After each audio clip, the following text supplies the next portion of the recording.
muy buenos días a todos. Siempre es un gusto poder compartir la palabra de Dios. El día de hoy es especial también por el pasaje, es rico en enseñanzas y estoy seguro que va a ser de bendición. Gracias a todos los que han estado orando por las cuestiones de la iglesia, especialmente por la salud. Andamos varios ahí con algunos problemillas, entonces pues gracias en verdad, y especialmente, bueno, ya oramos por Estefano, hay que seguir orando, y también por Esteban y todos los demás, Tere, Carlos. Son personas que necesitan del cobijo de la iglesia.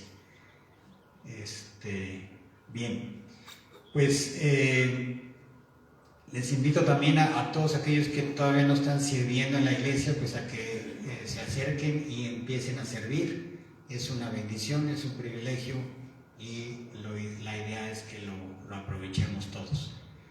El título de hoy es Donde el pecado abundó, sobreabundó la gracia.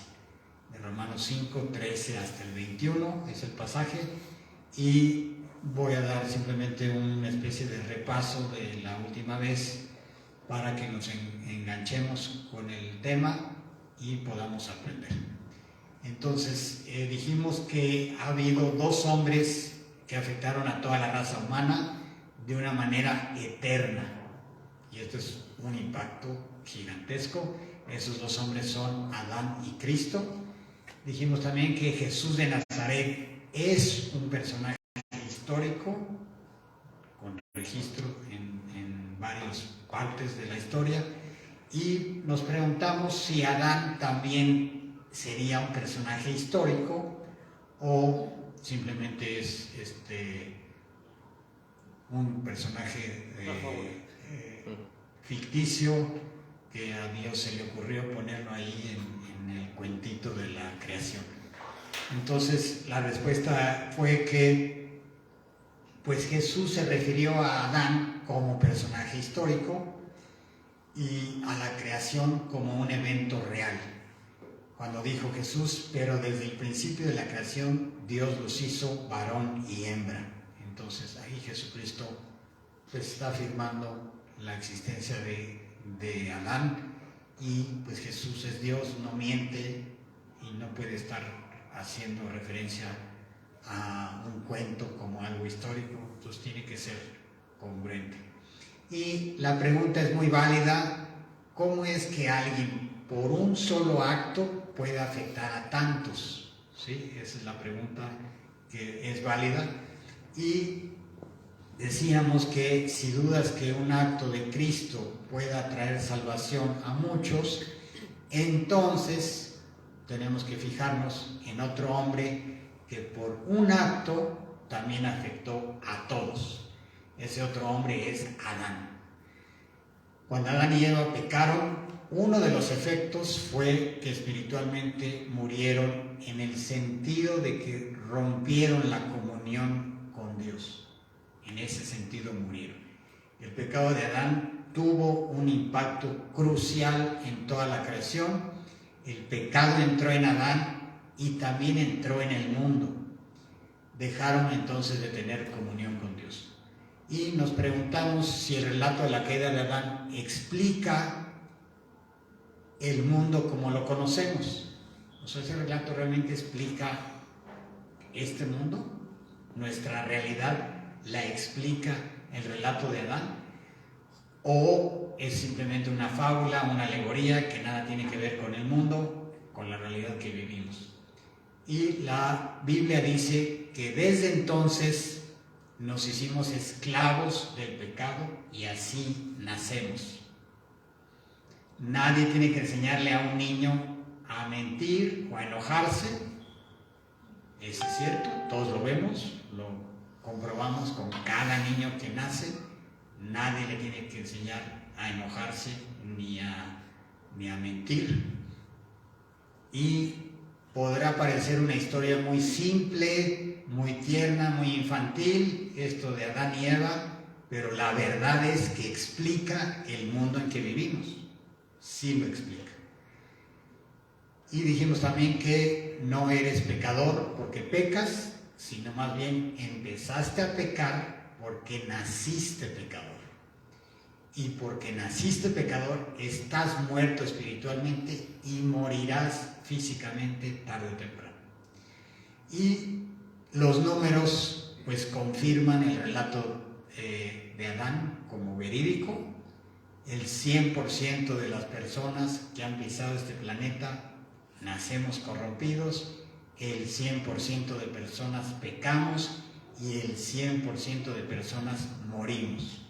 Entonces, no podemos demostrar científicamente que Adán existió, pero la historia humana y estos datos duros del 100% apuntan a que Adán fue un personaje tan histórico como Jesucristo. Y me dirás, oye Fer, ¿cómo es que pude pecar yo en Adán si yo ni siquiera estaba vivo? Entonces, ¿cómo me dices que yo pequé en Adán?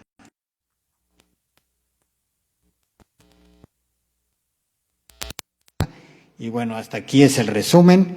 Y esto pues es tomado obviamente la historia original del libro de Génesis, de la creación.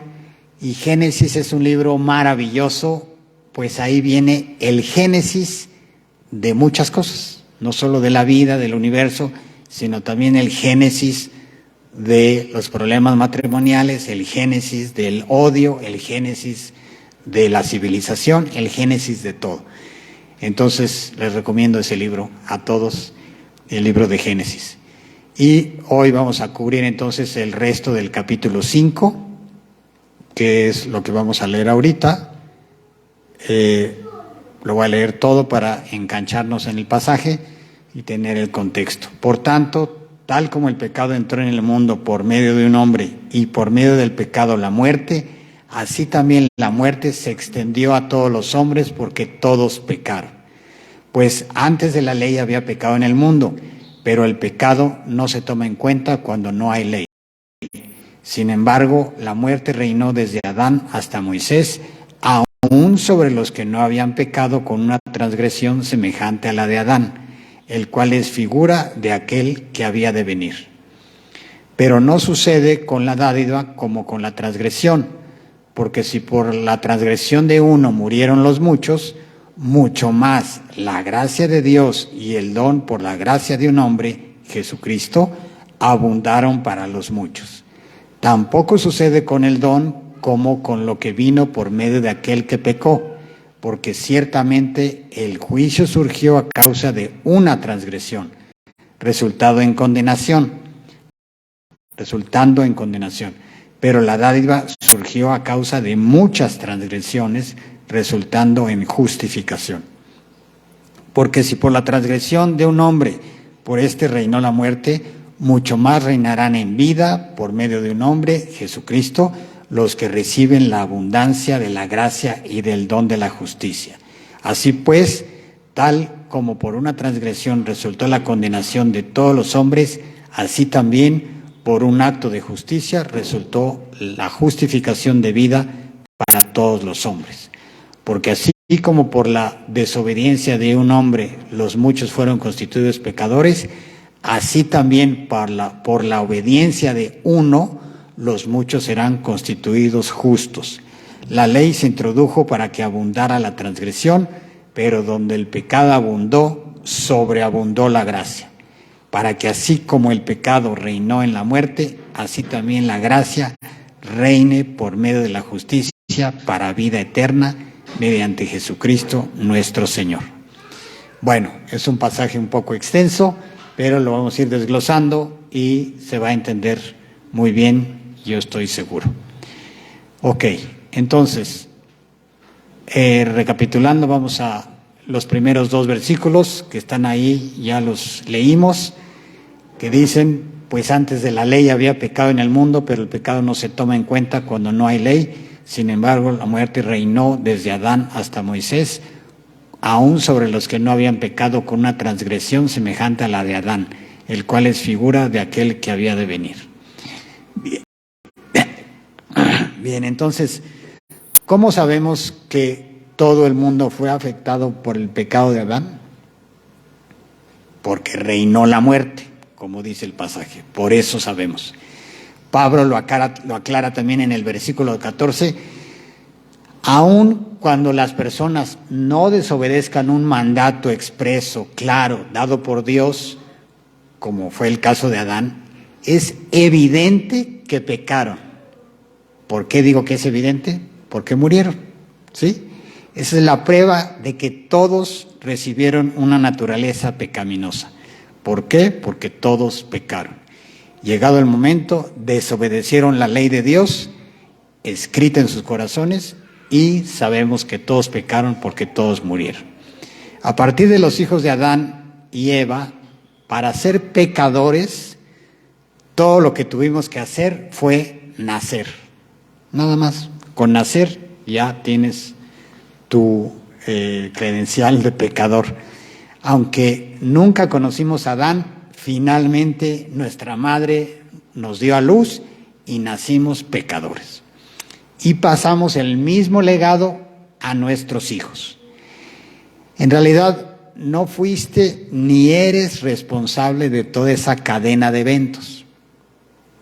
Y eso es precisamente lo que Pablo quiere que entendamos, que así como no eres responsable de haber nacido pecador, tampoco eres responsable del acto que produjo tu salvación. Son dos actos que afectaron masivamente a la humanidad. Adán es figura del que había de venir, dice el pasaje. Adán es un tipo de Cristo, tipo solo en el sentido de que Adán también afectó eternamente a toda la humanidad. En eso sí se parecen los dos. El primer Adán fracasó rotundamente y el postrer Adán triunfó absolutamente. La ley de Dios de la que habla el pasaje fue dada hasta los tiempos de Moisés. Entre Adán y Moisés pasaron 2500 años. Mucho tiempo, muchísimo. La función de la ley fue y es, o sigue siendo, hacer que el pecado muestre su pecaminosidad. Para eso es la ley. La ley es como un espejo. El espejo deja ver las arrugas, las manchas, pero no las causa.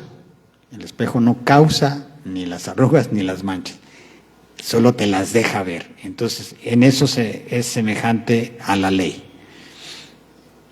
Y dice el versículo 15, pero no sucede con la dádiva como con la transgresión, porque si por la transgresión de uno murieron los muchos, mucho más la gracia de Dios y el don por la gracia de un hombre, Jesucristo, abundaron para los muchos. Entonces la pregunta que surge o surgía o sigue surgiendo cuando Pablo presentaba el Evangelio es: ¿cómo podría el acto de un solo hombre tener un efecto tan masivo en tantas personas a lo largo de toda la historia humana? Esa es la pregunta y Pablo la responde explicando que ese mismo efecto masivo lo tuvo el pecado de Adán. Entonces sí es posible y ya pasó y es la prueba de que sí es posible. Pasar de vida a muerte fue para Adán muy fácil. Solamente tuvo que comer del fruto prohibido y ya está. Así de fácil. En cambio, para que el pecador pasara de muerte a vida, Dios Hijo tuvo que hacerse hombre y morir en la cruz. Dios imputó, y esta palabra la vamos a usar mucho hoy, diría yo que es la palabra central del día de hoy. Dios imputó o adjudicó a todos los hombres el pecado de Adán y también su consecuencia, o sea, la muerte. Ahora Dios imputa o adjudica la justicia de Cristo a todos los que creen en Él. En las dos son imputaciones, ¿sí?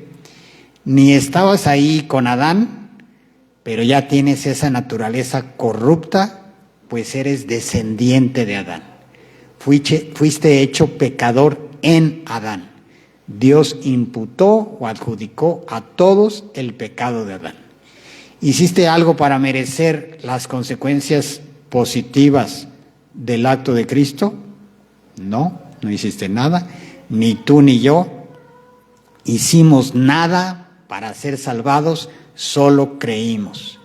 No estabas ahí, ni te ganaste la cruz, ni moriste en la cruz, ni resucitaste, pero puede ser tuya por fe.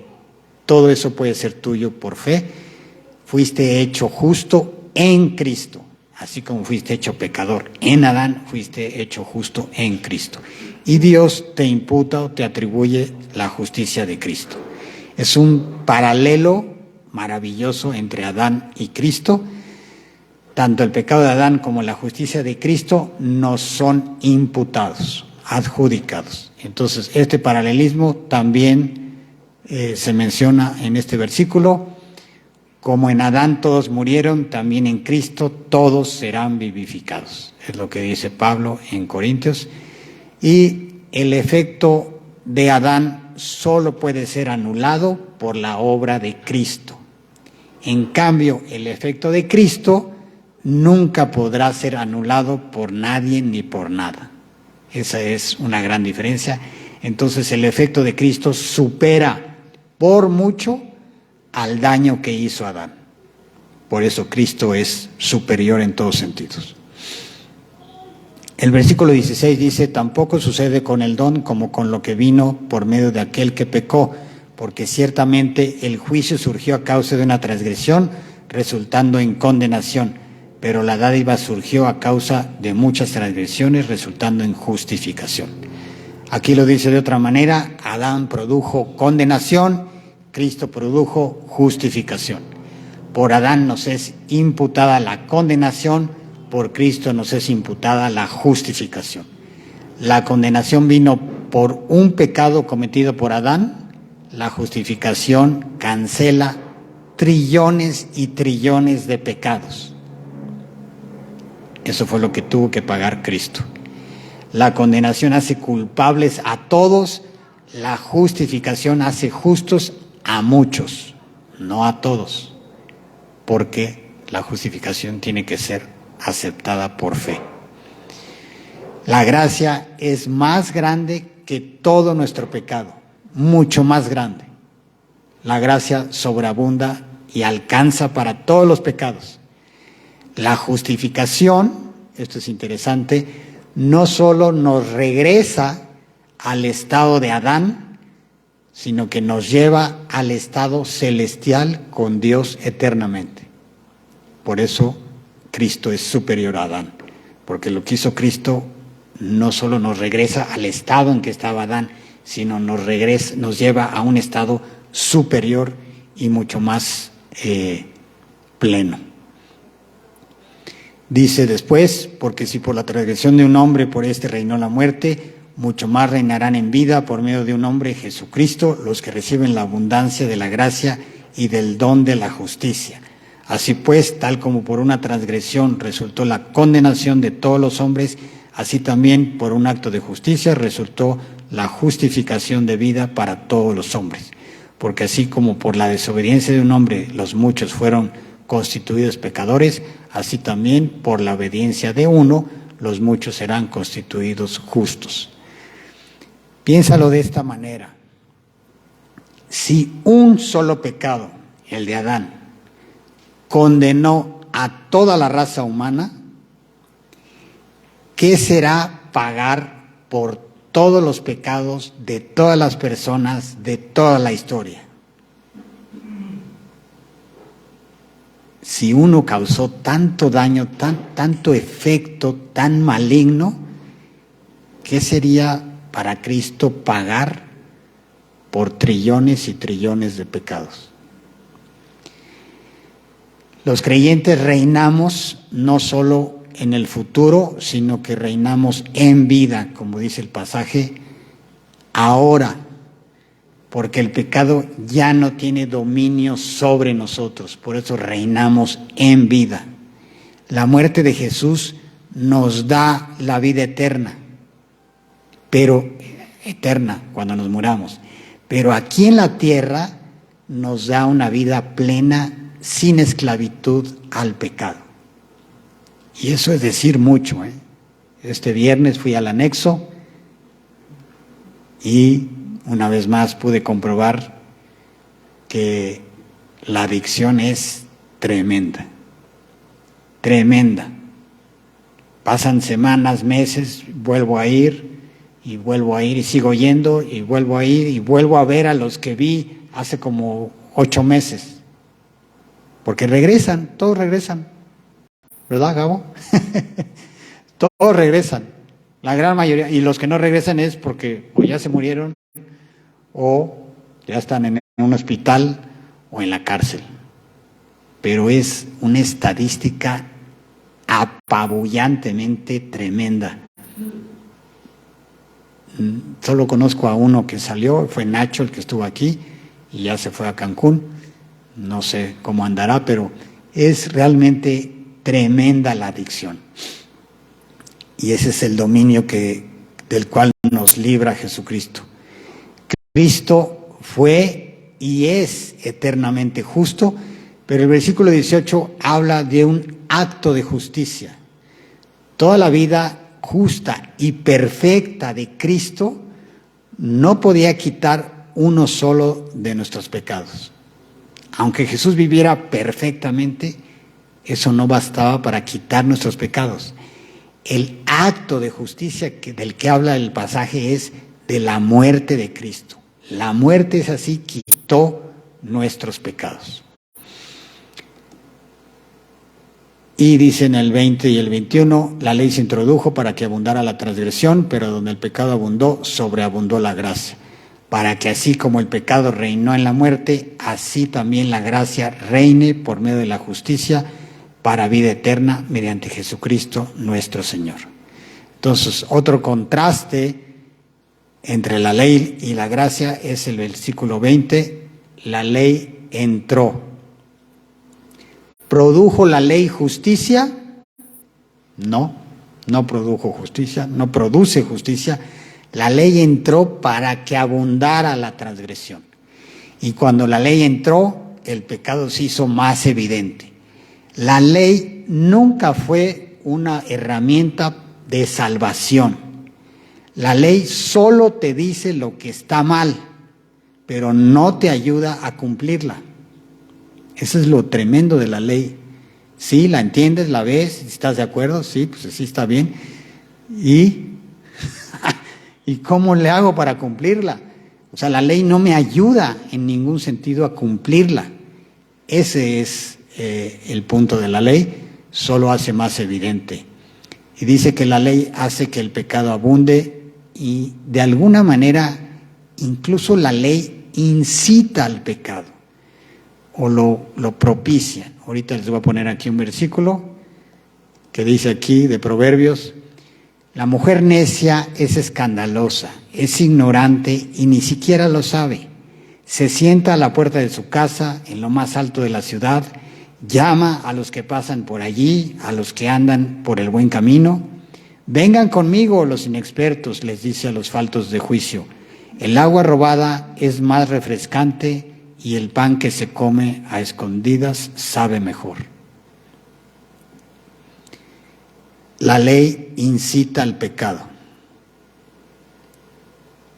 Y lo dice ahí, el agua robada es más refrescante.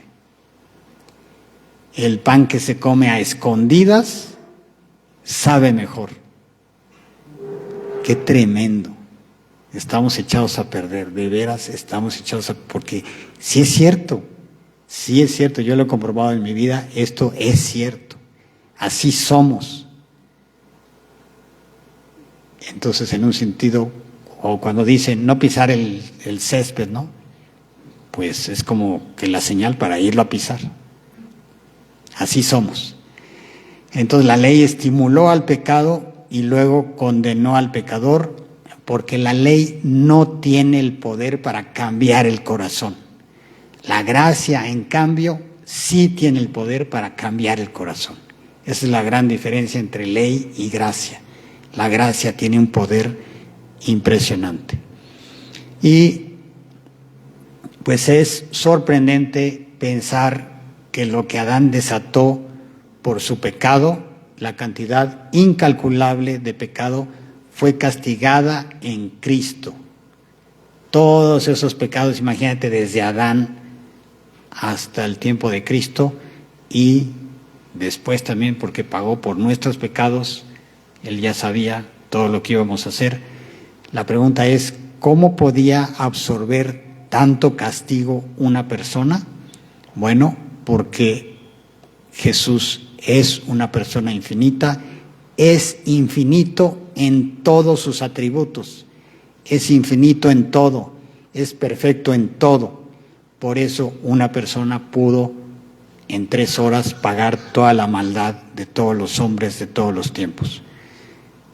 ¿Con cuántos pecados cooperaste tú? ¿Con cuántos cooperé yo? Yo les preguntaba a los del anexo, ¿cuántos pecados has hecho? No, pues millones. Y cada uno su pena era la muerte, y todo eso lo pagó Cristo.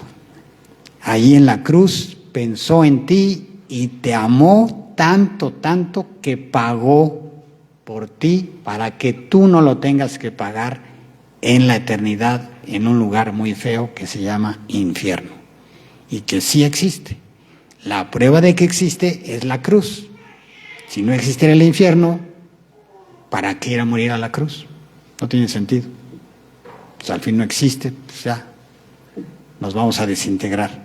La cruz certifica la existencia del infierno. Bueno, de lo que estamos hablando aquí en realidad en Romanos 5 es de algo que todos ustedes han escuchado, que se llama el pecado original. ¿Sí? A lo mejor allá remotamente en algún estudio escuchaste ese término del pecado original. ¿Cuál fue el primer pecado que cometieron Adán y Eva? El primer pecado que cometieron, algunos dicen que fue el orgullo, otros dicen que fue la desobediencia, otros que fue la soberbia. No hay un consenso unificado, pero el punto es que no es lo mismo el primer pecado que el pecado original. No nos hagamos bolas. El pecado original es esa condición corrupta y echada a perder en que quedó Adán y que fue transferida a toda la humanidad. Ese es el pecado original. Ese pecado o esa condición con la que todos nacemos. ¿Sí? No tienes que hacer nada y ya lo traes, y le pusieron el nombre, no sé si correcto o incorrecto, pero así lo conocen todos como pecado original. El punto es que todos están de acuerdo con que las consecuencias de esa desobediencia de Adán y de Eva fueron catastróficas. Todos concuerdan en eso. Donde no todos están de acuerdo es en cómo afectó el pecado original al libre albedrío del hombre. ¿Cómo lo afectó? Ahí no todos están de acuerdo. Afectó su mente, su voluntad, su libre albedrío, o todo esto, y lo afectó parcialmente o totalmente. ¿Cómo? ¿Cuál fue la afectación? ¿Sí? ¿Lo dejó incapacitado para relacionarse con Dios? Esa pregunta ha sido muy debatida a través de la historia. Primero Pelagio con Agustín, discutieron, Agustín de Hipona, 1300 después de Cristo. Luego Lutero con Erasmo, 1500, y podríamos decir que también Arminio con Calvino también discutieron sobre el mismo punto. Bueno, les voy a poner aquí una gráfica. Los dos extremos, en un extremo tenemos al hipercalvinismo y en el otro extremo al pelagianismo. Son términos, ahorita no se preocupen, no los quiero hacer bolas ni nada. El punto es no adherirse a uno de estos grupos. Todos ellos, todos los grupos afirman que la postura que defienden es lo que enseña la Biblia. El semipelagianismo dice, no, es que eso es lo que enseña la Biblia y por eso es lo que yo creo. Y el hipercalvinismo dice lo mismo y todos dicen lo mismo, ¿no? Entonces aquí le hacemos caso. Bueno, ¿quién tiene razón? Pues lo mejor es que tú leas la Biblia y descubras quién tiene razón. Pero hoy vamos a revisar varios versículos para que vayamos aclarando esto. Lo que sí es evidente es que si el pecado original afectó nuestra mente, pues por lo que yo veo, no nos dejó como vegetales ni tontos, ¿no? Porque hay mucha gente muy brillante y tontos no nos quedamos. Entonces, eso para empezar. Tampoco nos dejó sin la capacidad de decidir algo, porque es evidente que todos tomamos decisiones y sí sabemos lo que está bien, lo que está mal. Entonces, no nos dejó ni como vegetales ni con una incapacidad para decidir cosas.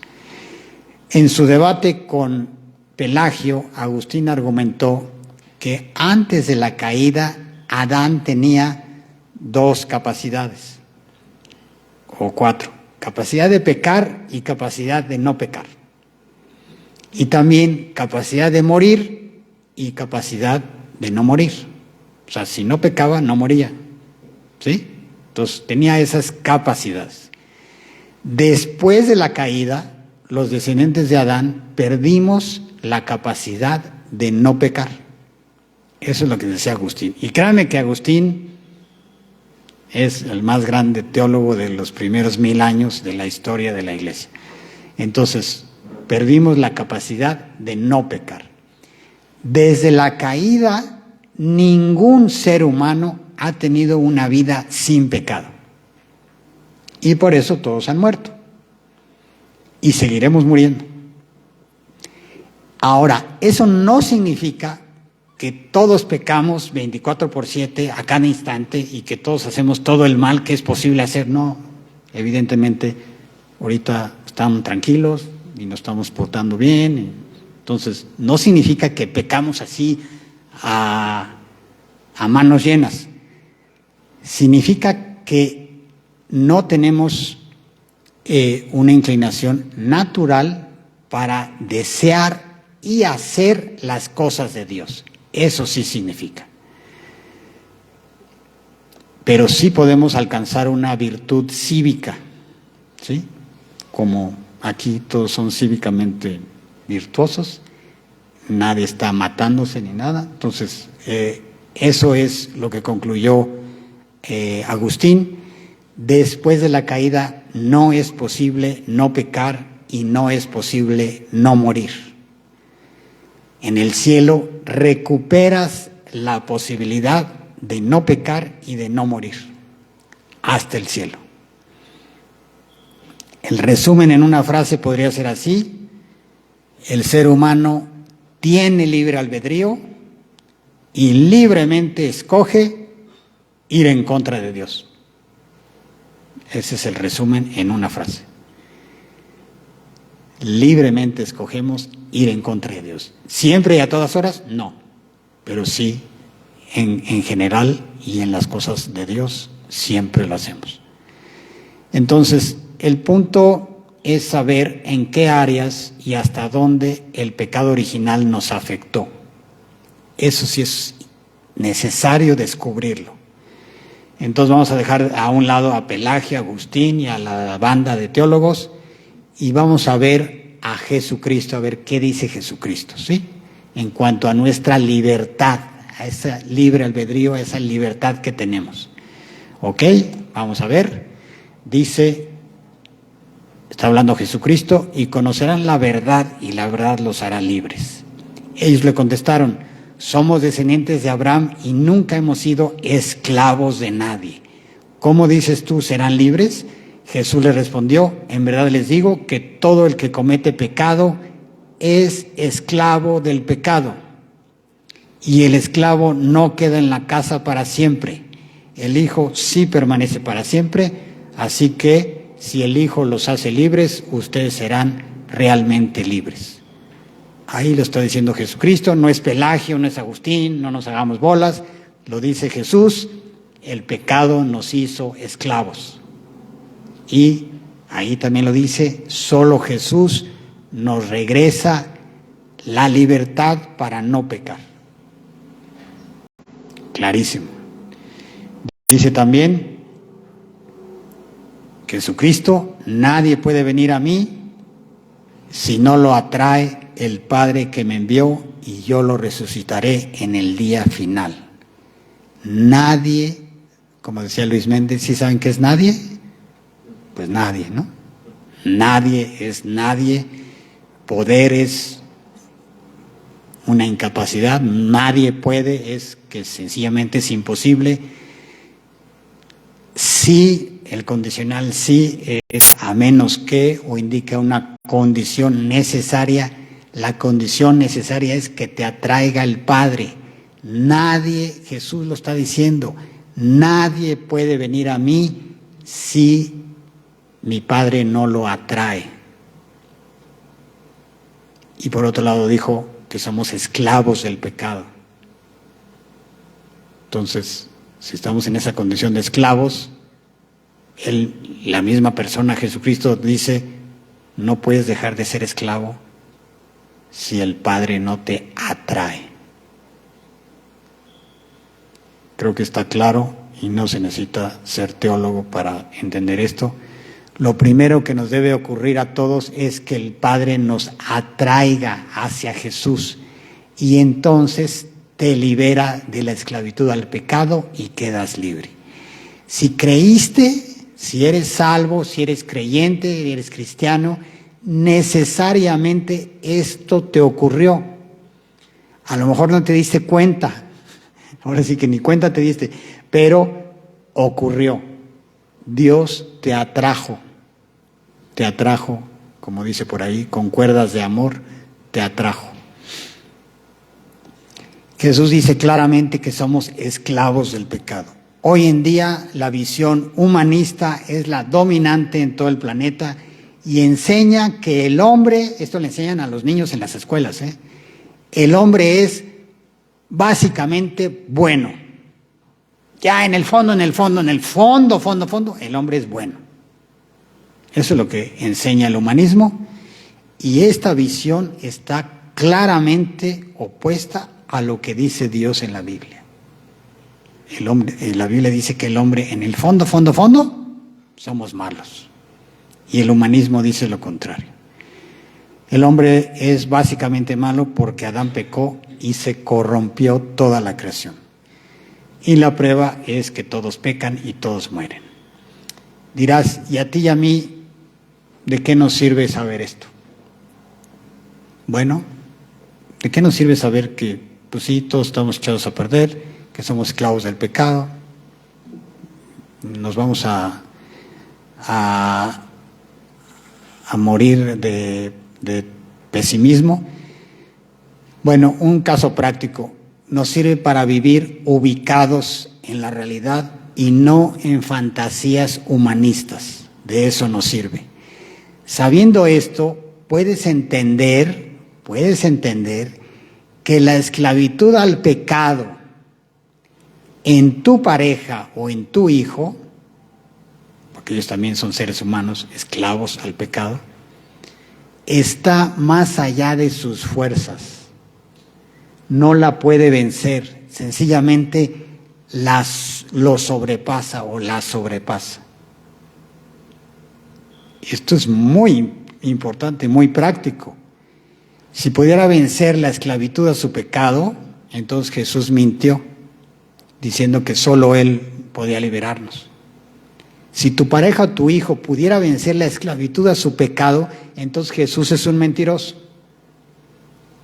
Entonces, pero como Jesús no es un mentiroso, esa esclavitud de tu pareja o de tu hijo, por no decir la tuya también, no se puede vencer. Solo Jesús nos puede liberar. Es otra forma de decirlo, nadie puede vencer la esclavitud, solo Jesús. Y saber esto, ¿qué va a producir en ti? Naturalmente, comprensión y paciencia. Pareja o hijo, ¿eres esclavo del pecado? Bienvenido al equipo. Yo también. Entonces soy paciente con mi hijo, con mi pareja. Lo entiendo y oro por él para que Jesús lo libere. Ni yo lo voy a liberar con mis sermones, ni con mis castigos, ni con la zanahoria de pórtate bien y te regalo esto. No lo voy a liberar así. Lo va a liberar Jesucristo cuando Dios lo atraiga. Y en esta dinámica estamos todos. Entonces, estos dos versículos son palabras de Jesucristo, pero la Biblia también lo dice en otras partes. Vamos a ver varias. Ay Dios. La primera es esta. Además, el corazón de los hijos de los hombres está lleno de maldad y hay locura en su corazón toda su vida. Después se van a los muertos. Así quedó el corazón después de la caída. Lleno de maldad y hay locura en el corazón. O sea, no solo lo dijo Jesús, también está por muchas partes. Porque de adentro del corazón de los hombres salen los malos pensamientos, fornicaciones, robos, homicidios, adulterios, avaricias, maldades, engaños, sensualidad, envidia, calumnia, orgullo e insensatez. Todas estas maldades de adentro salen y contaminan al hombre. De ese corazón echado a perder salen todos los comportamientos equivocados.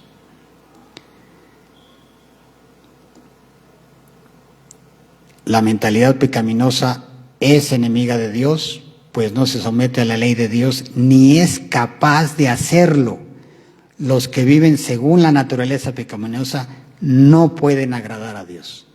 Entonces la mentalidad pecaminosa es enemiga de Dios. No se somete a la ley de Dios ni es capaz, es decir, ni quiere ni puede. Ese es el corazón humano. Eso nos heredó Adán. Es esa la maldad que traemos. Dice también en Tito, todas las cosas son puras para los puros, pero para los corrompidos incrédulos nada es puro, sino que tanto su mente como su conciencia están corrompidas. Así nos dejó nuestra mente y conciencia en un estado corrupto. Todos pecamos en Adán. Como decíamos, era nuestro gallo, no del Querétaro precisamente. Porque nosotros también en otro tiempo, dice aquí, éramos necios, desobedientes, extraviados, esclavos de deleites y placeres diversos, viviendo en malicia y envidia, aborreciéndonos y odiándonos. En otro tiempo, o sea, antes de ser liberados por Jesús, así somos todos. Dice también en Jeremías, ¿puede el etíope mudar su piel o el leopardo sus manchas? Son preguntas retóricas. Así pues, ¿podrán hacer el bien estando acostumbrados a hacer el mal? Dios dice, si así estás acostumbrado, no puedes, ni le busques, ni le hagas al cuento, no te compliques, tú no puedes. Ve con quien puede liberarte, solo Jesucristo. ¿Y cómo le hace Dios para atraernos hacia Cristo? Pues aquí les pongo un ejemplo muy práctico. Y estaba escuchando cierta mujer llamada Lidia de la ciudad de Tiatira, vendedora de telas de púrpura que adoraba a Dios. Estaba escuchando a Pablo. Y el Señor abrió su corazón para que recibiera lo que Pablo decía. El Señor abrió su corazón. ¿Fue Lidia capaz de creer por su propia habilidad natural? No. Dios es el que inclina el corazón y hace que entendamos y queramos creer. Dios es quien nos saca de la esclavitud al pecado y nos hace libres. Y finalmente dice en Efesios 2:8, puesto que porque por gracia ustedes han sido salvados por medio de la fe, y esto no procede de ustedes, sino que es un don de Dios. Porque no podemos, Dios tiene que hacerlo por gracia, gratis, un regalo. Así nos ve, incapacitados, no podemos, y entonces Dios es el que lo hace. Y esto es cuando la gracia sobreabunda. Cuando tu pecado abundó, sobreabundó la gracia. La gracia venció al pecado. Él nos da la fe para creerle. Tú dirás, bueno, Fer, es que no tengo fe. Pídesela a Dios. Él te da la fe para creerle a Él. Él te salvó, Él hizo todo, Él cumplió la ley por ti, Él pagó tus faltas, y ya que entiendes esto, Él te lo hace entender, Él te lo hace creer, Él hace todo. Sí, tú tienes que ejercer algo, sí, tienes que querer creer y pedírselo a Dios. Es un don, es un regalo, solamente recíbelo como eso, como regalo. El creer no es una obra, es un medio nada más para obtener la salvación. Bien, pues hasta aquí terminamos con el pasaje de Adán y Cristo, gran paralelo, muchas semejanzas. Adán nos heredó toda la corrupción, lo que logró Cristo no se hereda, la gracia no se hereda, pero sí se recibe en cualquier momento, solo es que quieras. Muy bien, pues vamos a orar para que Dios nos guíe. Dios, te damos muchas gracias por tu palabra, por tu verdad, gracias por la vida de Cristo y gracias porque Él logró lo que Adán no pudo lograr. Gracias en verdad por que cuando nuestro pecado abunda, tu gracia sobreabunda. Gracias por haber hecho todo en la cruz y porque nos dices claramente dónde está el problema, y el problema está en nuestro corazón corrupto que es esclavo del pecado. Libéranos a todos de la esclavitud y haznos libres, Dios. Que tu sacrificio en la cruz tenga un sentido real y verdadero en cada una de nuestras vidas. Te lo pedimos todo en el nombre de nuestro Señor Jesús. Amén.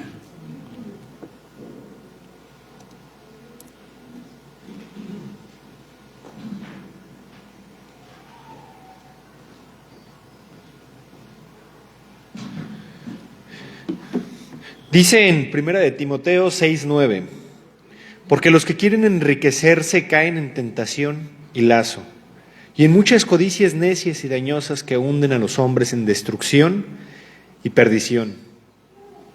Porque raíz de todos los males es el amor al dinero, el cual codiciando algunos se extraviaron de la fe y fueron traspasados de muchos dolores.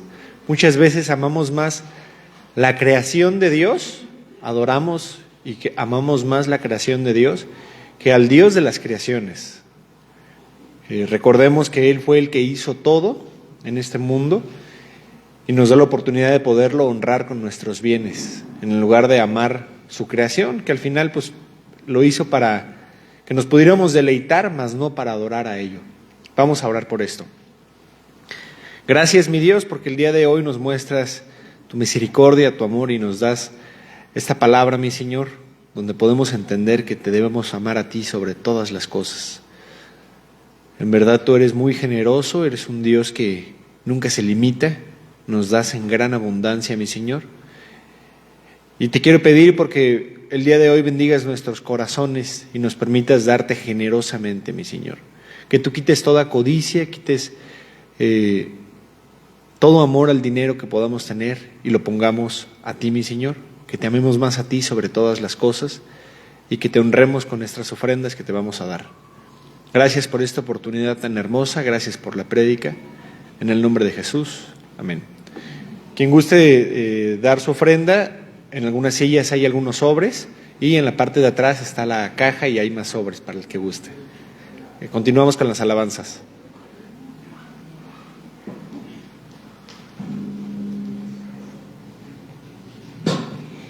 Bueno, ahorita todavía no las alabanzas, solamente vamos a orar, como aprendimos el domingo pasado. Es importante, y lo hicieron así los primeros cristianos, orar juntos en vivo, presencialmente, y queremos hoy hacer nuestro primer ejercicio de oración juntos. Entonces lo va a orar Fernanda Franzoni de Escamilla, y ella nos va a guiar en una oración. Gracias, Fer.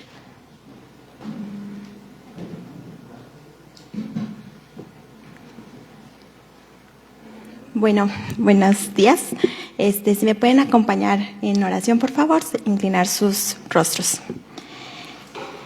Señor Padre, te doy muchas gracias por este nuevo día que tú nos permites tener, Señor. Gracias porque el día de hoy permitiste que pudiéramos abrir los ojos, respirar, venir aquí a la iglesia y ver que todo lo que está a nuestro alrededor es creación tuya, Señor. Esta mañana queremos alabarte por tu fidelidad, porque eres un Dios de promesas y cumples cada una de ellas. Gracias porque no nos abandonas y porque podemos acudir a ti siempre, tanto en momentos buenos como en no tan buenos. Gracias, Dios, por tu gran amor, por tu bondad en nuestras vidas y porque nos provees, nos abrigas, porque nos proteges, porque somos bendecidos al conocerte y al estar aquí.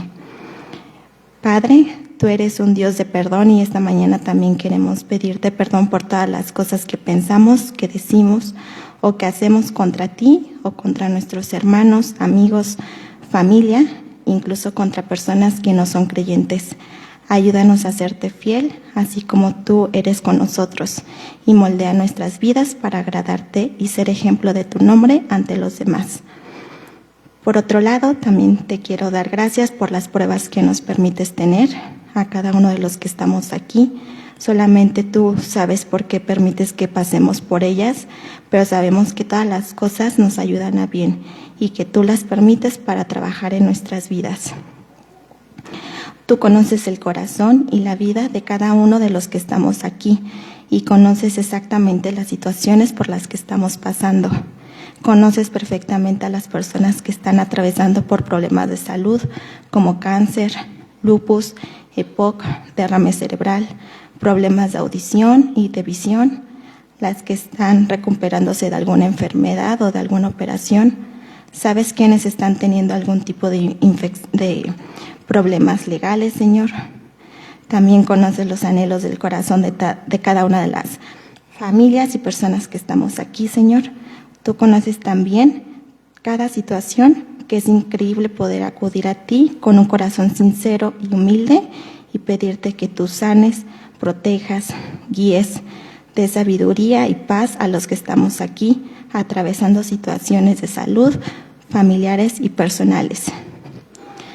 Quita la angustia, el miedo y la preocupación de nuestros hombros y permite que veamos lo que tú nos quieres enseñar y hacia dónde nos quieres llevar. De igual manera, te pido por la situación que están viviendo las personas de Turquía y de Siria a causa del terremoto. Te pido que uses esta situación para acercar a esas personas hacia ti y te pido que te honremos en cada una de las pruebas que nos das, que hagas que crezcamos en fe y que siempre, siempre, siempre se haga tu voluntad, que es perfecta. Te amamos, Señor, porque tú nos amaste primero y porque sabemos que estamos delante de ti y que tú nos escuchas y que tú nos cuidas y que nos proteges, Señor. Permite que seamos ejemplos siempre de ti, que tengamos una vida humilde, un corazón humilde y que siempre sigamos tus pasos y que queramos obedecerte. Te alabamos y te agradecemos todo en el nombre de Jesús. Amén. Y ahora sí va a ser la alabanza.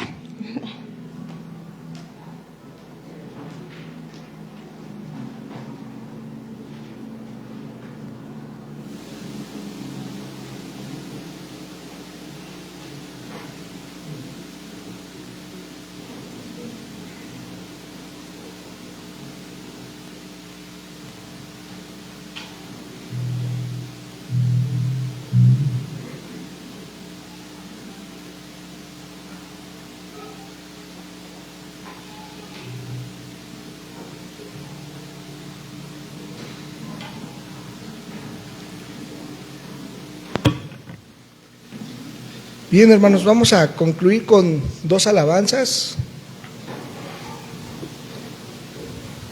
La primera se llama Gracia más grande.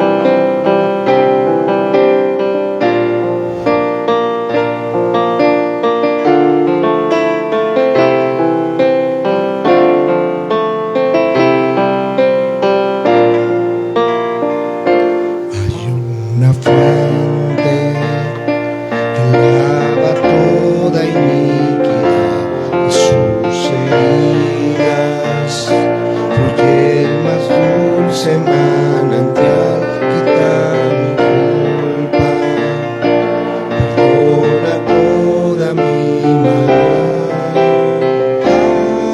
Aleluya. Misericordia encuentra el más vil pecador en el Calvario, desangró mi Salvador, río de gracia que inundó mi corazón.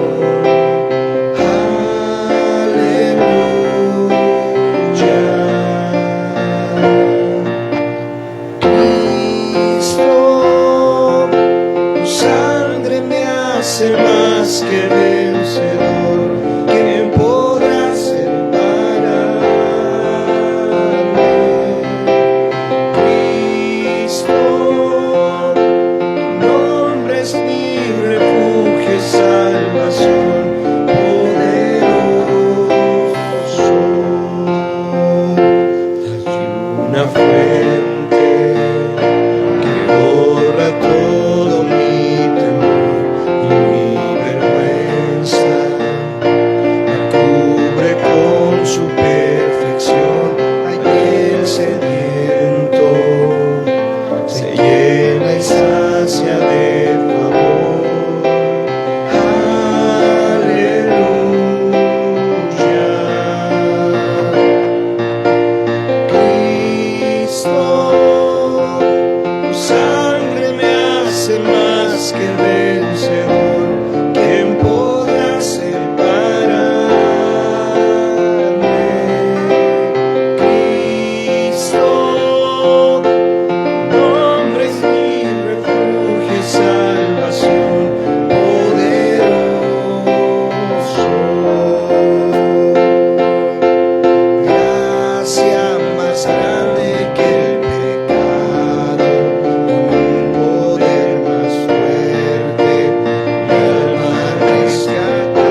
Bien, hermanos, por último vamos a entonar el amor de Cristo.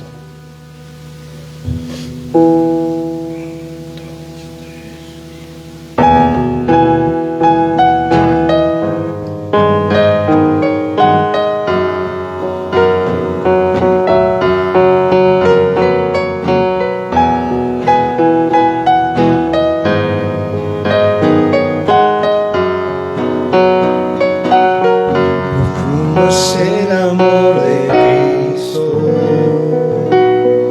es que el infierno y la muerte dejó su trono y su gloria para traernos hacia Él. Más ancho es el amor de Cristo que el foso que nos separó. Me alcanzó en mis tinieblas, solo en Él hay salvación. Más profundo que el mar, más allá del cielo está tu amor, me bastará. Más fuerte es el amor de Cristo que mi enemigo más feroz. Me sostiene en la tormenta, las aguas no me cubrirán. Me guiará el amor de Cristo en el más hondo valle aquí. Me pastoreará por siempre y me guarda junto a Él. Más profundo que el mar, más allá del cielo está tu amor, me bastará. Más fuerte que la tempestad, venció al pecado y la maldad. Tu amor me bastará.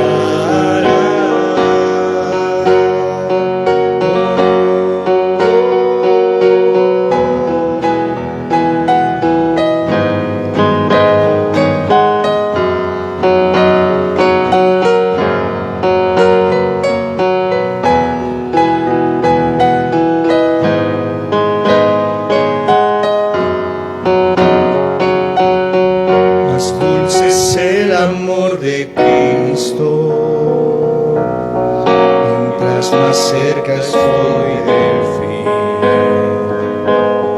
Disfrutaré su amor por siempre,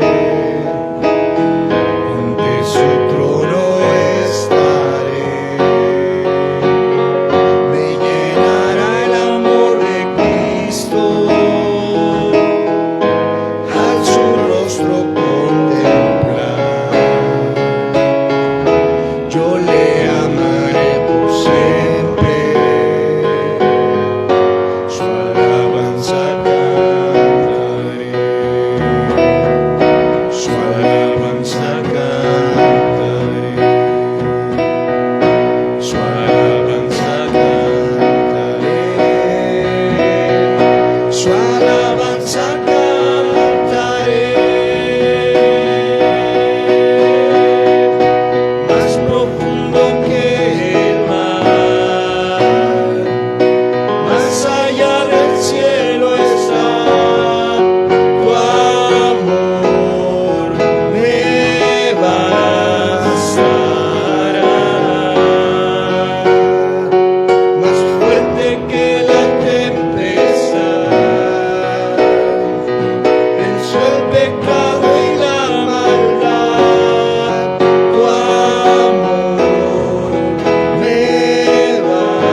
Padre, por ese amor.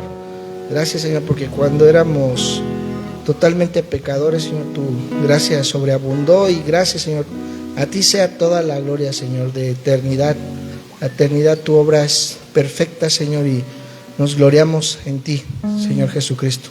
Gracias en Cristo Jesús. Amén.